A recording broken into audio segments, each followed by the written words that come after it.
नमस्ते बच्चों, चलिए प्रश्न पढ़ते हैं। प्रश्न दिया है कि ठोस एक अत्यधिक कठोर तथा ठोस एवं गलित दोनों अवस्थाओं में विद्युत रोधी है और अत्यंत उच्च ताप पर पिघलता है।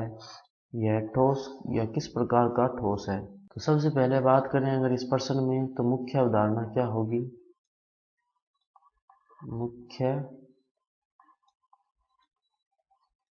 अवधारणा जो इस प्रश्न में होगी वो होगा ठोसों के भौतिक गुण। ठोसों के भौतिक गुण। ठोसों के भौतिक गुण। अब उसने क्या बोला कि ठोस एक अत्यधिक कठोर होता है तथा ठोस और गलित दोनों अवस्थाओं में क्या है? विद्युत रोधी। तो ठोस के उसने गुण क्या क्या बताए हैं? एक तो अत्यधिक कठोर है,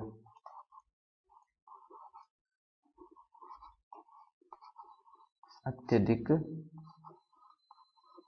कठोर है। दूसरा जो उसने गुण दिया, ये क्या बोल रहा है उसने कि चाहे तो आप गलित अवस्था लो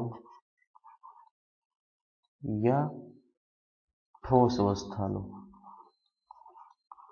दोनों ही अवस्थाओं में क्या है? विद्युत का कुचालक।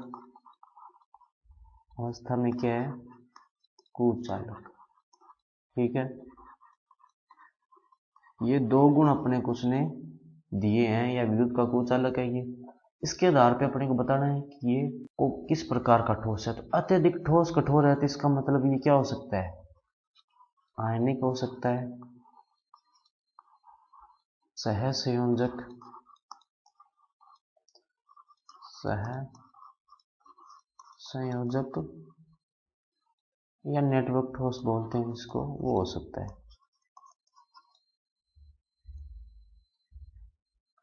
नेटवर्क ठोस बोलते हैं जिसको, वो हो सकता है नेटवर्क ठोस। अब दूसरा उसने क्या बोला कि गलित या ठोस अवस्था में विद्युत का क्या है? कुचालक। लेकिन आयनिक यौगिक क्या होते हैं? सुचालक। आयनिक यौगिक क्या होते हैं? सुचालक। तो ये जो दिया हुआ यौगिक है अपने पास, ये आयनिक नहीं हो सकता। अतः ये जो ठोस दिया है वो आयनिक नहीं हो सकता, क्योंकि अगर आयनिक होता तो वो विद्युत का क्या होता? सुचालक। तो अतः आयनिक ठोस ये नहीं हो सकता, आयनिक ठोस नहीं हो सकता। सही है, आयनिक ठोस ये नहीं हो सकता। तो फिर ये क्या होगा? ये होगा अतः यह ठोस, अतः यह ठोस सहसंयोजक या नेटवर्क ठोस होगा। सहसंयोजक, सहसंयोजक या जो नेटवर्क ठोस होते हैं, आपस में जाल द्वारा बंधित जो होते हैं, नेटवर्क ठोस होगा। इसका उदाहरण भी अपने दे सकते हैं, जैसे हीरा हो गया। ये क्या होता है? अत्यधिक कठोर होता है, ठोस अवस्था में या गलित अवस्था में विद्युत धारा का चालन नहीं करता। तो बच्चों, ये था आपका उत्तर। मैं आशा करता हूँ आपको समझ में आया होगा। धन्यवाद।